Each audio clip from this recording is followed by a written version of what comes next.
Please submit within 24 hours an explanation in writing with legal basis. Bakit hindi na member ang Vice President sa National Security Council, or bakit hindi ako nakakatanggap ng invitation ng meeting? Whichever is applicable. It's hard to breathe, but that's alright. Hush.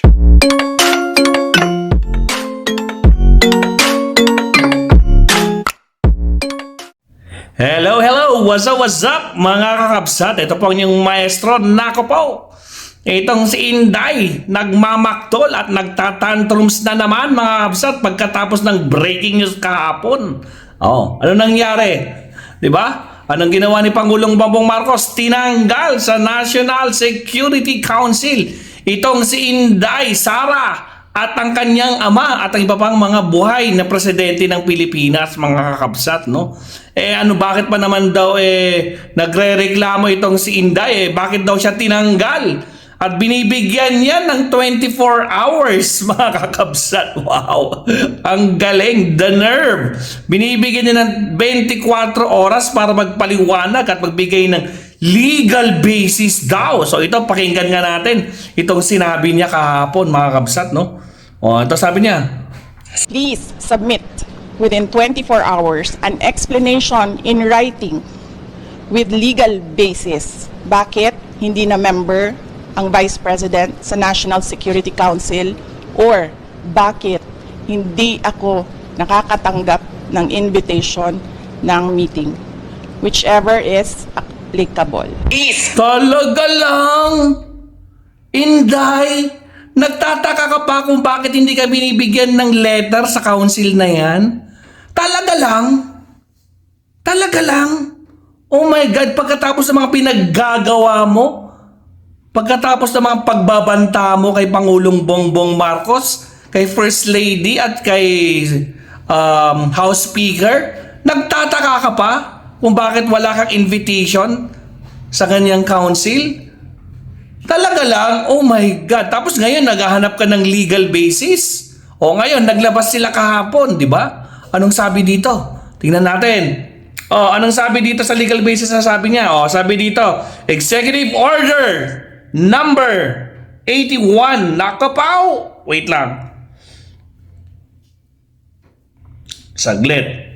So sabi doon sa Executive Order Number 81 na whereas Commonwealth Act of Number 1 of National Defense Act created the Council of National Defense, now the National Council, under Executive Order Number 115 of 1986 and 292 of 1987 of the Administrative Code of 1987 as the principal advisory body in the proper coordination and integrations of the plans and policies relating to the implications of national security. Whereas, pursuant of EO number 292, which authorized the President to appoint such other government officials and private individuals as members of the Council, Executive Order number 33 of 1992 and 34 of 2001, reconstitute that the NSC to further enhance coordinations between the executive and legislative branches in the formulations and integrations of policies affecting national security. Whereas the present NSC is composed of the President as chairperson and 26 officials from various offices of the executive and legislative branches as members. Whereas there is a need to further guarantee that the NSC remains resilient national security institution capable of adapting the evolving challenges, and members uphold and protect national security and sovereignty, therefore or thereby fostering an environment conducive, effective governance and stability. Ito na, pinaka-importante, Section 31, Chapter 10, titled Book of EO number 292 provides that the President has the continuing authority to reorganize and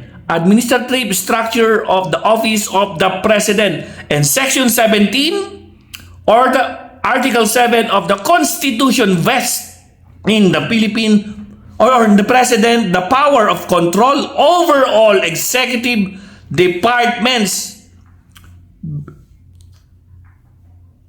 Departments, bureaus, and offices of the mandate to ensure a faithful execution of law. Ano, naghahanap ka pa ng legal basis? Ayan na. Alak naman ng kamote, oo.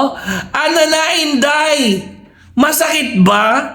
Pagkatapos na pinaggagawa mo, yan na yung karma nyo. So, good luck sa inyo, no?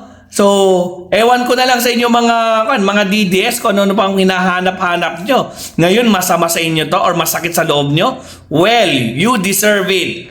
Alright? So, yan na hinahanap mo. Good luck sa inyo. Paalam! Bye-bye! It's hard to breathe, but that's alright. Hush.